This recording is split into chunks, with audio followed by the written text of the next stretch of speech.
Hi, good morning. Let us continue with the last class. Last class, we have discussed what is meant by crystal field theory and how is crystal field splitting takes place and different factors which affect the crystal field splitting. In the case of octahedral complexes, octahedral case മാത്രമാണ് നമ്മൾ discuss ചെയ്ത് വരുന്നത് ഇപ്പോൾ അതിൽ എങ്ങനെ ഒരു ligand approach ചെയ്യുന്ന സമയത്ത് ക്രിസ്റ്റൽ ഫീൽഡ് സ്പ്ലിറ്റിംഗ് നടക്കുന്നു, ഡി ഓർബിറ്റൽസ് എങ്ങനെ സ്പ്ലിറ്റ് ചെയ്യുന്നു, അതിൻ്റെ കാര്യങ്ങളും ഒക്കെ പറഞ്ഞു. അതേപോലെ തന്നെ ഈ ക്രിസ്റ്റൽ ഫീൽഡ് സ്പ്ലിറ്റിങ്ങിനെ ഇഫക്റ്റ് ചെയ്യുന്ന ഫാക്ടേഴ്സ്, ഏതൊക്കെ ഫാക്ടേഴ്സാണ് ക്രിസ്റ്റൽ ഫീൽഡ് സ്പ്ലിറ്റിങ്ങിനെ എഫക്റ്റ് ചെയ്യുന്നതെന്നും എക്സ്പ്ലെയിൻ ചെയ്തു. അതിൽ നമ്മൾ രണ്ട് ഫാക്ടറാണ് പറഞ്ഞത്, മെറ്റൽ പാരാമീറ്ററും അതേപോലെ തന്നെ ലിഗാൻഡ് പാരാമീറ്ററും. മെറ്റലിൻ്റെ പല ക്യാരക്ടേഴ്സും, ദാറ്റ് ഈസ് അതിൻ്റെ charge, number of D electrons, principal quantum number ഒക്കെ വെച്ചിട്ടാണ് നമ്മൾ എത്രത്തോളം മെറ്റൽ, ഓരോ ഡിഫറെൻറ്റ് കൈൻഡ്സ് ഓഫ് മെറ്റൽ എങ്ങനെ ഡി ഓർബിറ്റൽസിനെ സ്പ്ലിറ്റ് ചെയ്യും എന്നുള്ളത് എക്സ്പ്ലെയിൻ ചെയ്തു. പിന്നെ അതേപോലെ തന്നെ ലിഗാൻഡിൻ്റെ ക്യാരക്ടർ പറഞ്ഞു. ലിഗാൻഡിൻ്റെ ക്യാരക്ടറിൽ ലിഗാൻഡിൽ തന്നെ രണ്ട് ടൈപ്പ് ലിഗാൻഡ് ഉണ്ട് എന്ന് പറഞ്ഞു. വീക്ക് ഫീൽഡ് ലിഗാൻഡും സ്ട്രോങ് ഫീൽഡ് ലിഗാൻഡും. Weak field ligand means splitting power കുറവുള്ള ലിഗാൻഡ്സ്, ദാറ്റ് ഈസ് ഓരോ ലിഗാൻഡിൻ്റെയും ഡി ഓർബിറ്റൽസിനെ സ്പ്ലിറ്റ് ചെയ്യാനുള്ള പവർ ഡിഫറെൻ്റ് ആയിരിക്കും എന്ന് പറഞ്ഞു. അപ്പോൾ സ്പ്ലിറ്റിംഗ് പവർ കുറവുള്ള ലിഗാൻഡ്സ് ഡി ഓർബിറ്റൽസിനുമായിട്ട് ഇൻറ്ററാക്ഷൻ വളരെ കുറവായിരിക്കും. അപ്പം ഡി ഓർബിറ്റൽസിനെ കുറച്ച് മാത്രമേ സ്പ്ലിറ്റ് ചെയ്യുന്നുള്ളൂ. അതിനെ നമ്മൾ വീക്ക് ഫീൽഡ് ലിഗാൻഡ് എന്ന് പറയുന്നു. പക്ഷേ അതേപോലെ തന്നെ ലിഗാൻഡ് മെറ്റലുമായിട്ട് ഇൻറ്ററാക്ഷൻ കൂടുതലുള്ള ലിഗാൻഡ്സിന് കൂടുതലായിട്ട് സ്പ്ലിറ്റിംഗ് നടത്താൻ പറ്റും. അതിനെ നമ്മൾ സ്ട്രോങ് ഫീൽഡ് ലിഗാൻഡ് എന്ന് പറയുന്നു. ഓക്കെ, ഈ ഒരു ലിഗാൻഡിനെ അതിൻ്റെ സ്പ്ലിറ്റിംഗ് പവർ അനുസരിച്ചിട്ട്, ഈ സ്പ്ലിറ്റിംഗ് പവർ നമുക്ക് കിട്ടുന്നത് സ്പെക്ട്രയിൽ നിന്നാണ്. സ്പെക്ട്ര വെച്ചിട്ട് നമ്മൾ അതിൻ്റെ ലിഗാൻഡ്സിൻ്റെ സ്പ്ലിറ്റിംഗ് പവർ കാൽക്കുലേറ്റ് ചെയ്ത് സ്പ്ലിറ്റിംഗ് പവറിൻ്റെ ഇൻക്രീസിങ് ഓർഡറിൽ അറേഞ്ച് ചെയ്തിരിക്കുന്ന സീരീസ് ആണ് spectrochemical series. That is the ligands are arranged in the increasing order of their splitting power. That series is called spectrochemical series. That is, the ligands can interact only weakly, produce little change in the d orbital energy levels, whereas ligands that interact strongly produce a large change in d orbital energy levels. That is, the spectrochemical series is a list of ligands based on the strength of their interaction with metal ion. എന്ന് വെച്ചാൽ ഈ സ്പെക്ട്രോകെമിക്കൽ സീരീസിൽ first ഒക്കെ വരുന്ന ലിഗാൻഡ്സ് ഒക്കെ week ആയിരിക്കും. കാരണം ഇതിൻ്റെ സ്പ്ലിറ്റിംഗ് പവർ വളരെ കുറവായിരിക്കും. സ്പ്ലിറ്റിംഗ് പവറിൻ്റെ ഓർഡറാണ് നമ്മളിവിടെ കൊടുത്തിട്ടുള്ളത്. ഫസ്റ്റ് വരുന്ന ലിഗാൻഡ്സ് ഒക്കെ സ്പ്ലിറ്റിംഗ് പവർ വളരെ കുറവായിരിക്കും. പിന്നെ സ്പ്ലിറ്റിംഗ് പവർ കൂടി അവസാനത്തെ എൻഡിലേക്ക് എത്തുന്ന സമയത്ത് സ്പ്ലിറ്റിംഗ് പവർ വളരെ കൂടുതലായിരിക്കും. ഓക്കെ, എന്ന് വെച്ചാൽ ഫസ്റ്റ് അയോഡിനും ബ്രോമൈഡും ക്ലോറൈഡും ഫ്ലൂറൈഡും അതേപോലെ SCN- S2- ഒക്കെ സ്പ്ലിറ്റിംഗ് പവർ വളരെ കുറവാണ്. So which act as a weak field ligand. ഏകദേശം നമ്മൾ അതിൻ്റെ ബോർഡർ പറയാം, ഈ പിരിഡിനൊക്കെ വരികയാണ്, പിരിഡിൻ NH3 ഒക്കെ വരികയാണ്. NH3 മുതൽ അങ്ങോട്ടേക്ക് സ്ട്രോങ് ഫീൽഡ് കേസിലായിട്ടാണ് കൂട്ടുക. എന്ന് വെച്ചാൽ ശരിക്കും പറഞ്ഞാൽ ആദ്യത്തെ ആ ഒരു പാർട്ട് എന്ന് പറയുന്നത് വീക്കും, പിന്നെ അതിൻ്റെ ഇടയിൽ ഒരു ഇൻ്റർമീഡിയറ്റും, അവസാനം CN CO ഒക്കെയാണ് വളരെ സ്ട്രോങ് ആയിട്ടുള്ള ലിഗാൻഡ്. എന്ന് വെച്ചാൽ അത്രയും അതിനെ സ്പ്ലിറ്റ് ചെയ്യാൻ പറ്റുന്ന ലിഗാൻഡ്സ് CN- CO ഒക്കെയാണ്. അതുപോലെ ഏറ്റവും വീക്കായിട്ട് വരുന്നത് ഈ ഹാലൈഡ്സ് ഒക്കെയാണ്. അതിൻ്റെ ഇടയിലാണ്, ഇൻ്റർമീഡിയറ്റ് ആണ് ഈ വാട്ടർ, അമോണിയ, എത്തിലീൻ ഡയമീനൊക്കെ വരുന്നത്. എന്നാലും അമോണിയ, എത്തിലീൻ ഡയമീനൊക്കെ നമ്മൾ സ്ട്രോങ് ആയിട്ടാണ് കൂട്ടുന്നത്. H2Oയെ കൂടുതലായിട്ടും വീക്ക് ഫീൽഡ് ആയിട്ടാണ് കണക്കാക്കുന്നത്. NH3 തന്നെ ചില മെറ്റലിൻ്റെ കൂടെ വരുമ്പം സ്ട്രോങ് ആയിട്ടും ചിലതിൻ്റെ കൂടെ വരുമ്പം സ്ട്രോങ് ആയിട്ടും വീക്ക് ആയിട്ടൊക്കെ വരുന്നുണ്ട്. പക്ഷെ അത്രത്തോളം ഡീറ്റെയിൽസിലേക്ക് നമുക്ക് പോകേണ്ട ആവശ്യമില്ല. നമ്മൾ NH3 മുതൽ അങ്ങോട്ട് സ്ട്രോങ് ആയിട്ടാണ് കണക്കാക്കുന്നത്. ഓക്കെ, ബാക്കി ഫസ്റ്റ് ഒക്കെ വരുന്നത് വീക്കും. ഇതാണ് സ്പെക്ട്രോകെമിക്കൽ സീരീസ് എന്ന് പറയുന്നത്. ഇതറിയാമെങ്കിൽ നമുക്ക് എളുപ്പത്തിൽ എന്ത് കാൽക്കുലേറ്റ് ചെയ്യാൻ പറ്റും, ഒരു കോമ്പൗണ്ടിൻ്റെ സ്ട്രക്ചർ ഡിറ്റർമിൻ ചെയ്യാൻ പറ്റും. നമ്മൾ വാലൻസ് ബോണ്ട് തിയറി വെച്ചിട്ട് നമുക്ക് കറക്റ്റായിട്ട് ഇത് വീക്ക് ഫീൽഡ് ആണോ അല്ലെങ്കിൽ ഇത് പെയർ ചെയ്യോ ഇല്ലയോ എന്നുള്ളത് നമുക്ക് മനസ്സിലായിട്ടില്ല, അല്ലേ? സ്ട്രോങ് ഫീൽഡ് ആകുന്ന സമയത്ത് പെയർ ചെയ്യും, വീക്ക് ഫീൽഡ് ആകുമ്പോൾ പെയർ ചെയ്യൂല. പക്ഷെ അത് നമുക്ക് വാലൻസ് ബോണ്ട് തിയറി വെച്ചിട്ട് നമുക്ക് അറിയില്ലായിരുന്നു. പക്ഷേ ഈ ഒരു സീരീസ് നമ്മൾ പഠിക്കുകയാണെങ്കിൽ നമുക്കറിയാം അയോഡിനും ബ്രോമൈഡും ക്ലോറൈഡും F- OH വാട്ടറൊക്കെ വരികയാണെങ്കിൽ അത് പെയർ ചെയ്യാതെ, വീക്ക് ഫീൽഡ് ആകുമ്പോൾ പെയർ ചെയ്യുന്നില്ല, പെയർ ചെയ്യാതെ ചെയ്യണം. ഓക്കെ, നമ്മൾ സ്ട്രക്ചർ പറയുമ്പം. അതേപോലെ CNS CO ഒക്കെ വരികയാണെങ്കിൽ, NH2 ഒക്കെ വരികയാണെങ്കിൽ അത് സ്ട്രോങ് ആണ്. സോ പെയർ ചെയ്തിട്ട് വേണം ചെയ്യാൻ. ഓക്കെ ഓക്കെ, അതാണ് സ്പെക്ട്രോകെമിക്കൽ സീരീസിനെ പറ്റി പറയാനുള്ളത്. That is the spectrochemical series is ligands which are arranged in the order of increasing order of splitting power. That is called a spectrochemical series. Next one, crystal field stabilization energy. Crystal field stabilization energy എന്ന് പറയുമ്പോൾ നമുക്കറിയാം split ചെയ്യുന്ന സമയത്ത് energy T2Gയുടെ energy കുറയുകയും EGയുടെ energy കൂടുകയും ചെയ്തിട്ടുണ്ട്. അതിനെ base ചെയ്തിട്ട് ഇലക്ട്രോൺസിൻ്റെ അല്ലെങ്കിൽ മെറ്റലിൻ്റെ സ്റ്റെബിലിറ്റിയിൽ ചെറിയ വ്യത്യാസം വരുന്നുണ്ട്. അത് എന്താണെന്നുള്ളത് ക്രിസ്റ്റൽ ഫീൽഡ് സ്റ്റെബിലൈസേഷൻ എനർജിയിൽ നിന്ന് മനസ്സിലാക്കാൻ പറ്റും. That means already it is in that T2G levels are lowered while EG levels are raised in energy. That means ligand approach ചെയ്യുന്ന സമയത്ത് നമുക്കറിയാം T2Gയുടെ energy കുറയുന്നുണ്ട്. The d electrons and ligand repulsion only increases the energy, but the energy content of the system must be constant. ശരിക്കും പറഞ്ഞാൽ ഒരു ligand approach ചെയ്യുന്ന സമയത്ത് D ഇലക്ട്രോൺസിൻ്റെ അല്ലെങ്കിൽ D ഓർബിറ്റൽസിൻ്റെ energy കൂടെ മാത്രമേ ചെയ്യുന്നുള്ളൂ. റിപ്പൽഷനാണ് സംഭവിക്കുന്നത്. അപ്പോൾ ശരിക്കും ആ ലിഗാൻഡിൻ്റെ റിപ്പൽഷൻ കൊണ്ട്, ഇലക്ട്രോൺ റിപ്പൽഷൻ കൊണ്ട് മെറ്റലിൻ്റെ ഡി ഓർബിറ്റൽസ് അതിൻ്റെ എനർജി കൂടുകയാണ് മെയിനായിട്ട് ചെയ്യുന്നത്. പക്ഷെ നമുക്കൊരു സിസ്റ്റം ആകുന്ന സമയത്ത് ആ എനർജി കണ്ടന്റ് ബാലൻസ് ചെയ്യണം. ബാലൻസ് ചെയ്യാൻ വേണ്ടിയിട്ടാണ് T2Gയുടെ എനർജി അത്രയും എമൗണ്ട് തന്നെ, സെയിം എമൗണ്ട്, എത്ര എമൗണ്ട് ആണോ EGയുടെ എനർജി കൂടിയത് അതേ എമൗണ്ട് T2Gയുടെ എനർജി കുറഞ്ഞു. ഓക്കെ, ജസ്റ്റ് ആ ഒരു സിസ്റ്റം ബാലൻസ് ചെയ്യാൻ വേണ്ടിയിട്ട് അതാണ് ഇവിടെ പറയുന്നത്.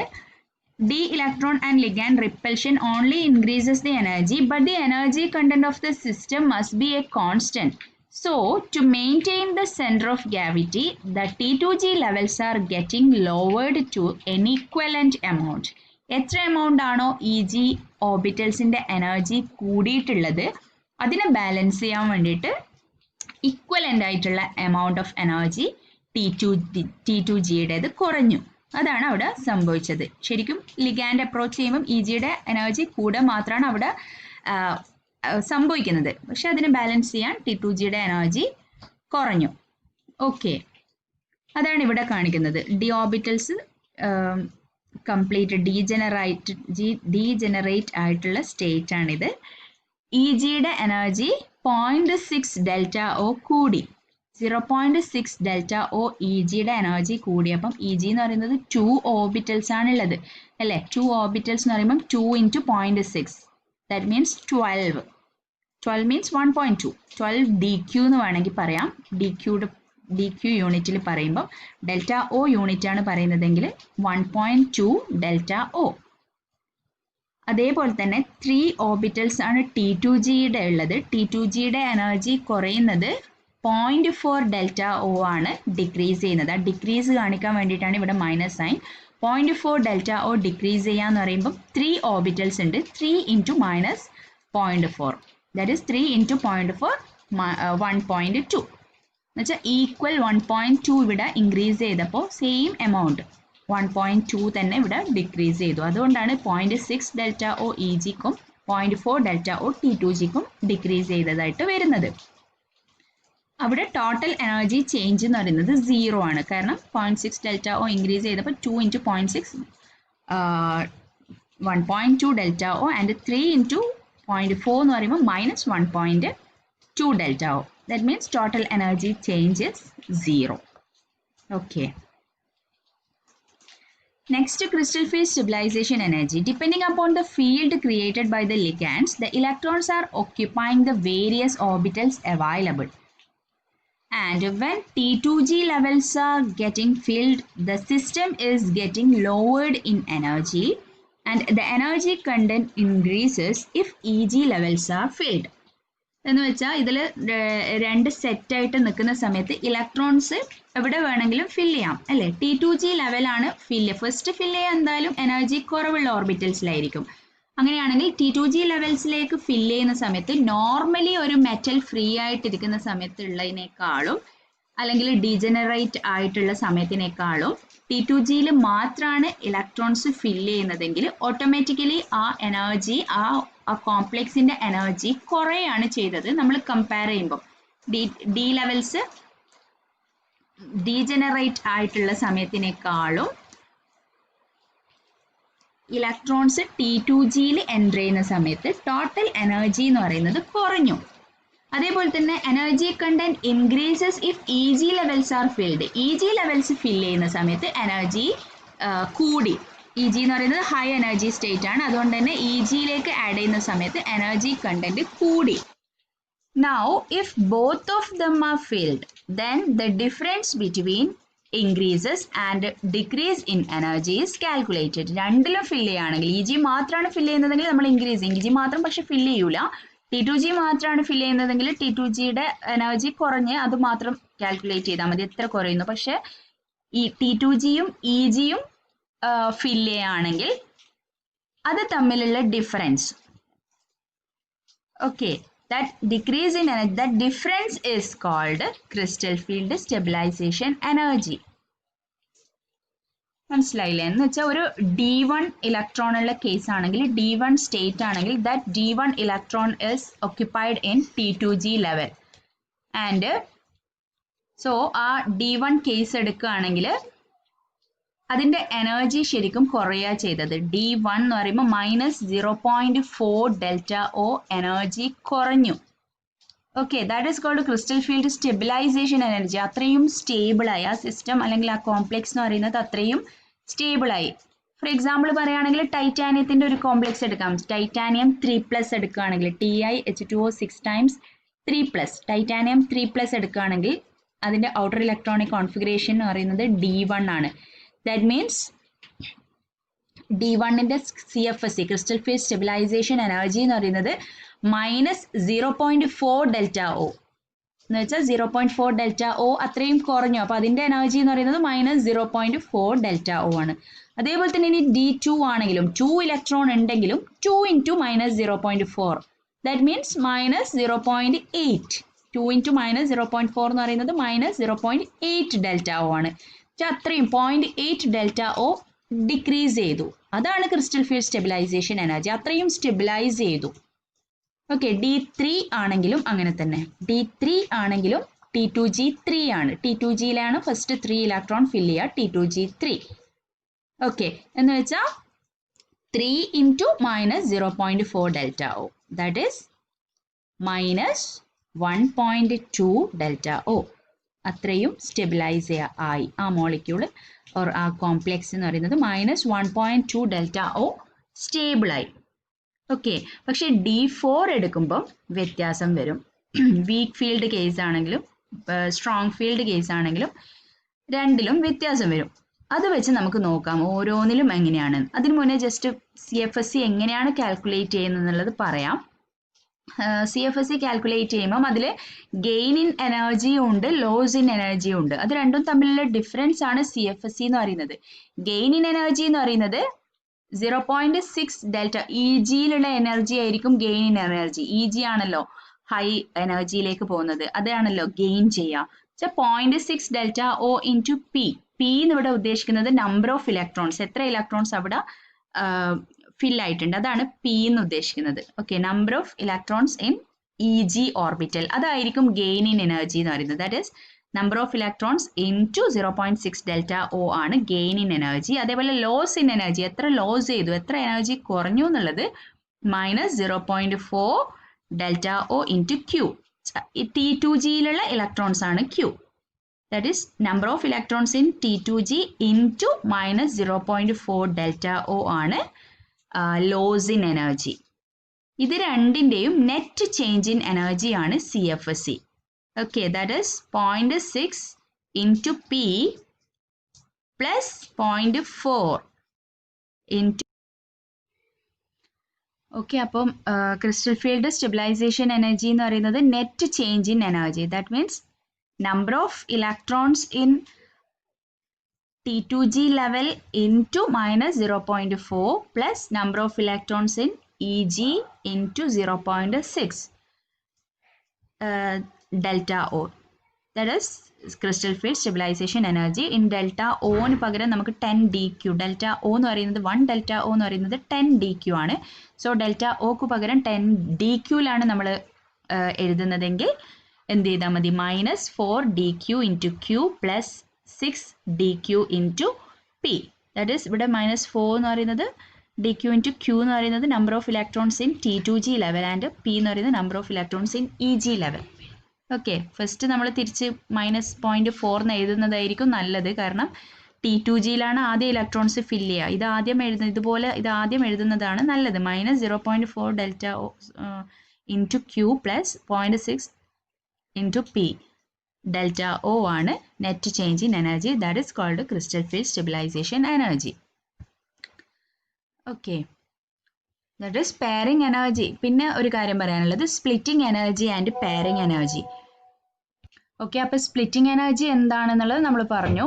ആൻഡ് പെയറിംഗ് എനർജി എന്ന് ഇവിടെ ഉദ്ദേശിക്കുന്നത് pairing energy is the energy required to pair an electron. എന്ന് വെച്ചാൽ ഒരു ഓർബിറ്റലിൽ നമുക്കറിയാം ഒരു ഇലക്ട്രോൺ രണ്ടാമത്തെ ഇലക്ട്രോൺ വരാന്ന് പറഞ്ഞാൽ പെയർ ചെയ്യുക. ആ പെയർ ചെയ്യാൻ വേണ്ടുന്ന എനർജി, അതിനെയാണ് പെയറിംഗ് എനർജി എന്ന് പറയുന്നത്. പിന്നെ സ്പ്ലിറ്റിംഗ് എനർജിയും പെയറിംഗ് എനർജിയും തമ്മിലുള്ള റിലേഷൻ എന്ന് പറയുന്നത് if splitting energy is greater than pairing energy, pairing takes place. Splitting energy is greater than pairing energy, pairing takes place. And otherwise, if splitting energy is less than pairing energy, then pairing will not take place. Okay, splitting energy is less than pairing energy, pairing will not take place. അതാണ് അതിൻ്റെ ഒരു condition, splitting എനർജിയും pairing എനർജിയും തമ്മിലുള്ള. Okay, അത് ഞാൻ ഒന്നുകൂടെ ഒന്ന് എക്സ്പ്ലെയിൻ ചെയ്യാം. അതിന് മുന്നേ ജസ്റ്റ് ഇതൊന്ന് വായിക്കാം. Pairing energy is the energy required for accommodating second electron as A sphinx pair to the first one in N orbital against the electrostatic repulsion. And when the ligands are stronger, the splitting of d orbital is high. Okay, അത് നമ്മൾ നേരത്തെ പറഞ്ഞതാണ്. Ligand strong ആണെങ്കിൽ splitting of D orbital is high. And if splitting energy is more than pairing energy, then according to Hund's rule, the incoming electron starts to pair in the T2G level itself. അത് ഒന്നുകൂടി ഞാൻ diagram വെച്ചിട്ട് explain ചെയ്തു തരാം. Okay, ഈ ഒരു case എടുക്കുകയാണെങ്കിൽ ഇവിടെ നമ്മൾ മെൻഷൻ ചെയ്യുന്നത് എനർജിയാണ്. ഫസ്റ്റ് കേസിൽ splitting energy that is delta O is less than pairing energy. ഇവിടെ പെയറിംഗ് എനർജി കൂടുതലാണ് സ്പ്ലിറ്റിംഗ് എനർജിയെക്കാളും. എന്ന് വെച്ചാൽ സ്പ്ലിറ്റിംഗ് എനർജി എന്ന് പറയുന്നത് ഈ ഒരു സ്പ്ലിറ്റിംഗ് അത്രയും എനർജി കുറവാണ് എന്നാണ് പറയുന്നത്. സ്പ്ലിറ്റിംഗ് എനർജിയാണ് ഇവിടെ കുറവ്. അതുകൊണ്ട് തന്നെ ഇലക്ട്രോണിന് എന്ത് ചെയ്യാൻ പറ്റും? ഇവിടെ ഒരു കുറച്ച് എമൗണ്ട് ഓഫ് എനർജി ഉണ്ടെങ്കിൽ തന്നെ, വളരെ കുറച്ച് എമൗണ്ട് ഓഫ് എനർജി കൊണ്ട് തന്നെ ഇതിന് ഹൈ സ്പിൻ സ്റ്റേറ്റിലേക്ക്, മീൻസ് അതിൻ്റെ എന്താ പറയുക, എക്സൈറ്റഡ് സ്റ്റേറ്റിലേക്ക് അല്ലെങ്കിൽ EGയിലേക്ക് പോകാൻ പറ്റും. ഓക്കെ, അതാണ് ഈ ഡെൽറ്റ ഒ വളരെ കുറവ് എന്ന് പറയുന്നതിൻ്റെ ഉദ്ദേശം അതാണ്.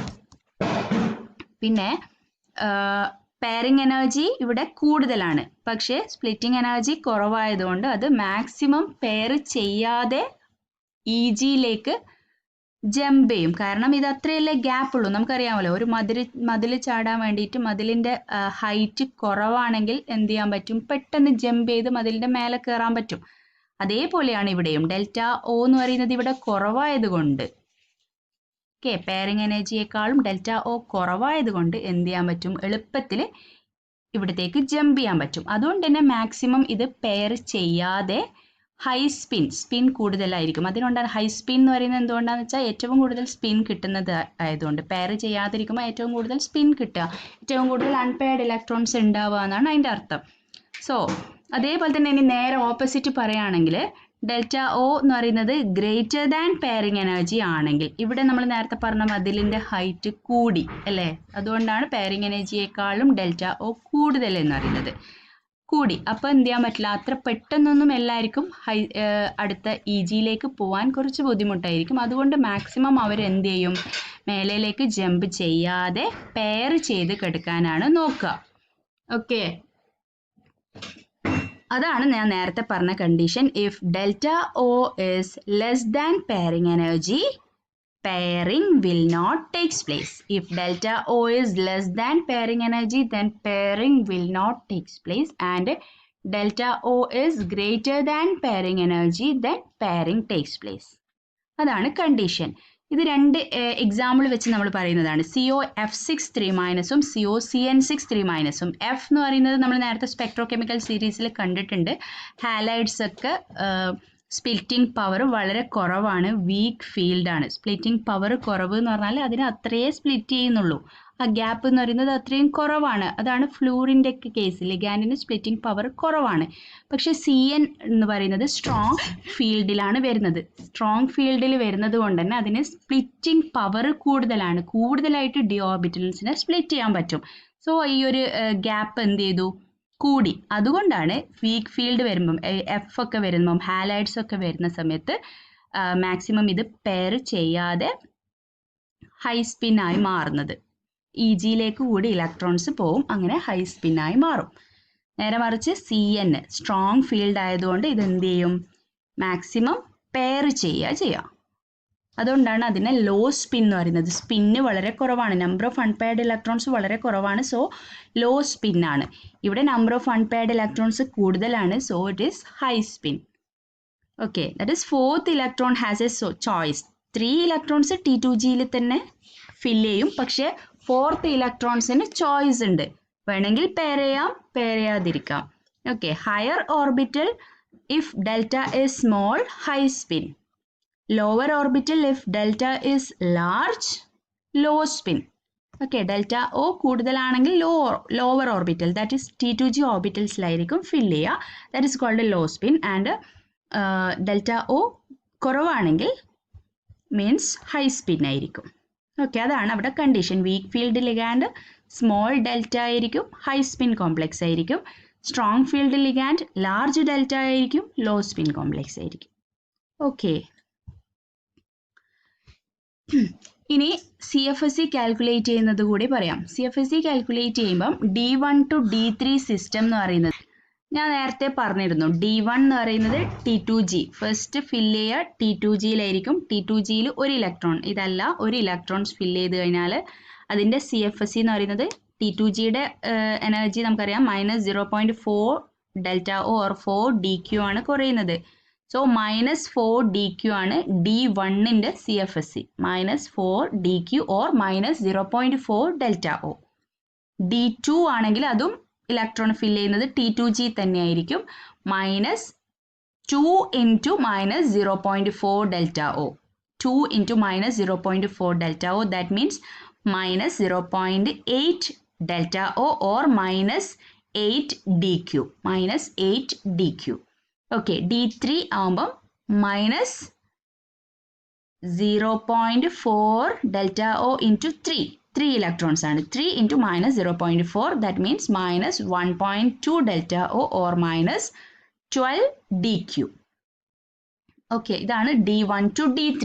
അത് ഒരുമിച്ച് നമ്മൾ എഴുതിയതെന്ന് വെച്ചാൽ സ്ട്രോങ് ഫീൽഡ് ആയാലും വീക്ക് ഫീൽഡ് ആയാലും അതിന് പ്രത്യേകിച്ച് മാറ്റമൊന്നുമില്ല, T2Gയിൽ തന്നെ ആയിരിക്കും 3 ഇലക്ട്രോണും ഫില്ല് ചെയ്യുന്നത്. ഇനി നെക്സ്റ്റ് D4 മുതലാണ് ചേഞ്ച് വരുന്നത്. D4 വരുമ്പം ഒന്നുകിൽ T2Gയിൽ തന്നെ ആഡ് ചെയ്യാം, അല്ലെങ്കിൽ ഇ ജിയിലേക്ക് പോകാം. അത് രണ്ടും വീക്ക് ഫീൽഡ് കേസിലും സ്ട്രോങ് ഫീൽഡ് കേസിലും ഡിഫറെൻ്റ് ആണ്. സോ D4 മുതലുള്ള കേസ് നമുക്ക് ഓരോന്ന് ചെക്ക് ചെയ്യാം. In the case of weak field and strong field ligands. Okay, this is in the case of D4. D4 free ion ആണ് ഇത്. That means D orbitals are degenerate. All the orbitals are same energy. And in the case of weak field ligand, weak field ആകുന്ന സമയത്ത് electrons എന്ത് സംഭവിക്കും? നമ്മൾ പറഞ്ഞു splitting കുറവാണ്, ഇലക്ട്രോൺസിന് പെട്ടെന്ന് തന്നെ ജമ്പ് ചെയ്യാനുള്ള ചാൻസ് ആണ് കൂടുതൽ. സോ D4ൽ T2Gയിലേക്ക് പെയർ ചെയ്യുന്നതിന് പകരം ഇവിടെ ഇ ജിയിലായിരിക്കും ഇലക്ട്രോൺ ഫിൽ ചെയ്യുക. പക്ഷേ സ്ട്രോങ് ഫീൽഡ് ആകുന്ന സമയത്ത് T2Gയിൽ തന്നെ ആ ഇലക്ട്രോൺ പെയർ ചെയ്ത് കിടക്കും. ഓക്കെ, അതാണ് വീക്ക് ഫീൽഡും സ്ട്രോങ് ഫീൽഡും തമ്മിലുള്ള വ്യത്യാസം in the case of D4 complexes. Okay, അപ്പം CFSE ഈ ഒരു കേസിൽ നമ്മൾ കാൽക്കുലേറ്റ് ചെയ്യുക 3 × -0.4 delta O plus 1 × 0.6 delta O. E ജിയുടെ 0.6 ആണ്. 1 × 0.6 delta O or 3 × -4 dq. 3 × -4 dq plus 1 × 0.6 or 6 dq. That is CFSE is -6 dq. -12 plus 6 -12 plus 6 cancel ചെയ്ത് -6. Okay, -6 dq. Strong field എടുക്കുകയാണെങ്കിൽ T2G മാത്രമേ ഉള്ളൂ. ദാറ്റ് ഇസ് 4 × -dqയുടെ കേസിൽ മാത്രം പറയാം 4 × -4 dq. That is 4 × 4 -16 dq. -16 dq plus pairing energy എന്ന് പറയുന്നത് ഇവിടെ ഒരു ഇലക്ട്രോൺ പെയർ ചെയ്തിട്ടുണ്ട്. അതുകൊണ്ട് അതിൻ്റെ കൂടെ എക്സ്ട്രാ ഒരു പെയറിംഗ് എനർജി കൂടി കിട്ടിയിട്ടുണ്ടാകും. എത്രയാണ് പെയറിംഗ് എനർജി എന്ന് നമുക്ക് അറിയില്ല, പക്ഷെ പെയറിംഗ് എനർജി കൂടിയും CFSEയിൽ ഇൻക്ലൂഡ് ചെയ്യണം. പ്ലസ് പി എന്ന് എഴുതിയാൽ മതി. എത്രയാണെന്നുള്ളത് മെൻഷൻ ചെയ്യേണ്ട ആവശ്യമില്ല, നമുക്ക് അറിയില്ല. ഓക്കെ, ഇനി അടുത്തത് D5 ആകുമ്പോൾ ഇതേപോലെ തന്നെ ഫ്രീ മെറ്റൽ ആകുമ്പോൾ എല്ലാത്തിലും ഒരേപോലെ ആഡ് ചെയ്യും. വീക്ക് ഫീൽഡ് ആകുമ്പോൾ അഞ്ചാമത്തെ ഇലക്ട്രോൺ ഇ ജിയിലേക്ക് ആയിരിക്കും ആഡ് ചെയ്യുക. ദെൻ CFSE എന്ന് പറയുന്നത് 3 × -4 dq plus 2 × 6 dq. 3 × 4 that is -12. ഇവിടെ 2 × 6 that is also 12. ഇവിടെ എന്ത് ചെയ്യും? CFSE എന്ന് പറയുന്നത് പ്ലസും മൈനസും ക്യാൻസലായി 0 dq. ഓക്കെ, ഇവിടെ CFSE ഇല്ല എന്ന് പറയാം. കാരണം ഇത് രണ്ടും ഒരേപോലെ ഇപ്പം ഡീജനറേറ്റ് ആയിട്ടുള്ള കേസിലുള്ള അതേ ഇഫക്റ്റാണ് completely or half filled case വരുന്ന സമയത്ത് വരുന്നത്. അത്രയും ഇലക്ട്രോണിൻ്റെ എനർജി കുറഞ്ഞു, സെയിം എമൗണ്ട് ഓഫ് എനർജിയാണ് ഇൻക്രീസ് ചെയ്തിട്ടുള്ളത്. അപ്പോൾ നമ്മൾ ആദ്യം പറഞ്ഞതുപോലെ നെറ്റ് ചേഞ്ച് എന്ന് പറയുന്നത് 0 ആയി. പക്ഷേ D5 in the case of strong field ആകുന്ന സമയത്ത് ഒരുപാട് എനർജി കുറവായിരിക്കും. That is 5 × -4 dq. 5 × -4 dq ആണ് അതിൻ്റെ CFSE. That is -20 dq. -20 dq plus 2 pairing energy. ഇവിടെ 2 ഇലക്ട്രോൺ പെയർ ചെയ്തിട്ടുണ്ട്, സോ പ്ലസ് 2 പെയറിംഗ് എനർജി. ഇതാണ് D5യുടെ കേസിൽ. ഇനി D6 എടുക്കുകയാണെങ്കിലും എന്ത് സംഭവിക്കും?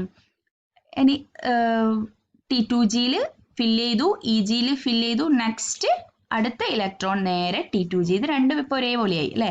അപ്പം D6 വരുമ്പം അടുത്തത് T2Gയിൽ തന്നെയാണ് ഫില്ല് ചെയ്യുക. ഇവിടെയോ സ്ട്രോങ് ഫീൽഡ് ആകുമ്പോൾ കംപ്ലീറ്റ്ലി ഫിൽഡായി T2G ഓർബിറ്റൽ. ദാറ്റ് ഈസ് അപ്പോൾ CFSE കാൽക്കുലേറ്റ് ചെയ്ത് നോക്കുക. 4 × -4 dq പ്ലസ് 2 × 0.6 dq. അത് ആൻസർ -4 dq കിട്ടും പ്ലസ് ഒരു പെയറിംഗ് എനർജി. അതേപോലെ തന്നെ ഇതാണെങ്കിൽ 6 × -4 dq 24 dq plus 3 pairing energy. Okay, D7 വരുമ്പോൾ അതേപോലെ തന്നെ T2Gയിലേക്ക് ഒരു ഇലക്ട്രോൺ കൂടി ആഡ് ചെയ്ത് എത്രയാണ് പെയറിംഗ് എനർജി എന്നുള്ളത് നിങ്ങൾ കാൽക്കുലേറ്റ് ചെയ്ത് നോക്കുക. -8 dq പ്ലസ് 2p കിട്ടും. ഇതൊക്കെ നിങ്ങൾ നോട്ടിൽ കംപ്ലീറ്റ് ചെയ്യാം. അതേപോലെ തന്നെ ഒരു ഇ ജി ഇലക്ട്രോൺ കൂടി വന്നു, -18 dq plus 3p. Just calculate ചെയ്ത് സ്റ്റെപ്പ് ബൈ സ്റ്റെപ്പ് എഴുതി നോക്കണം. നെക്സ്റ്റ് D8 എന്ന് പറയുമ്പം സെയിം ആയി CFSE.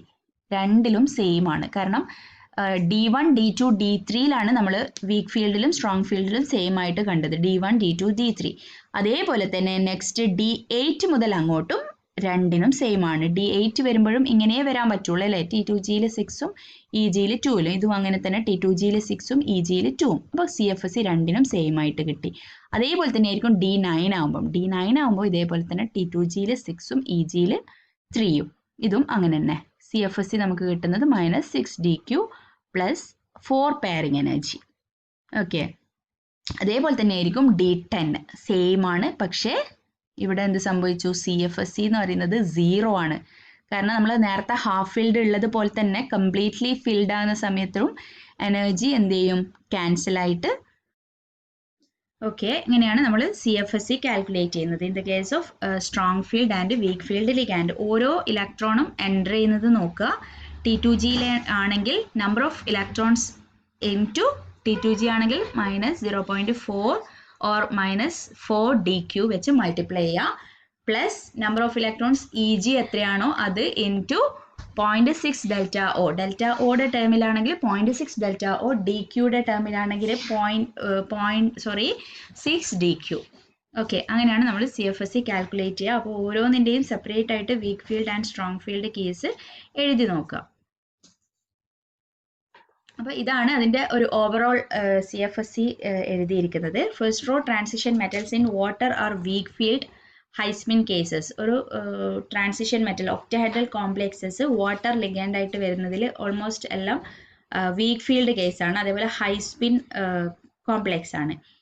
ആ ഒരു കേസ് എടുക്കുകയാണെങ്കിൽ DN, നമ്മൾ DN എന്ന് പറയുന്നത് number of electrons in D orbitals and CFSE calculate ചെയ്യുക. ഇത് വീക്ക് ഫീൽഡിൻ്റെ കേസിൽ മാത്രമാണ്. ഓക്കെ, സ്ട്രോങ് ഫീൽഡിൻ്റെ കേസിൽ വ്യത്യാസം വരും.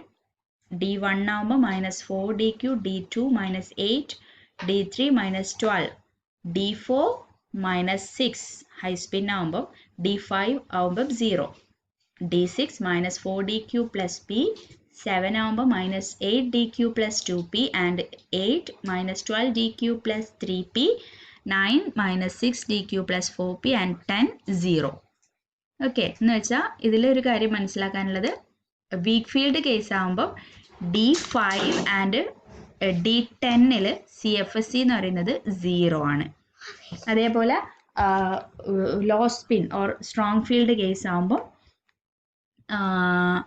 D10 മാത്രമാണ് CFSE 0 ആയിട്ട് വരുന്നത്, D10.